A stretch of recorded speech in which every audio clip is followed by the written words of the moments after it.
Hello po, isisingit ko lang ito, ang mga legal na pamamaraan ng paniningil ng utang, Herman Buelva po uli.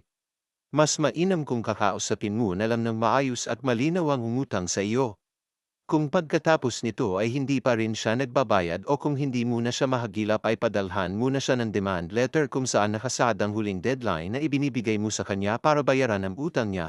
Huwag niyo po silang epipost sa social media lalong hindi sila magbabayad at magkakaroon pa sila ng dahilan para sampahan kayo ng kaso.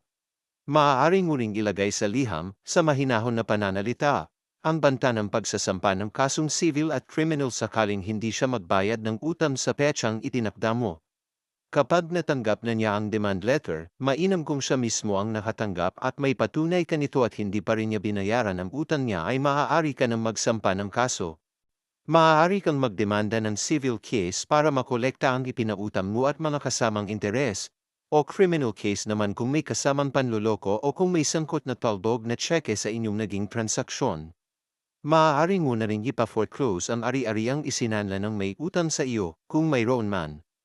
Ingat po palagi, God bless po.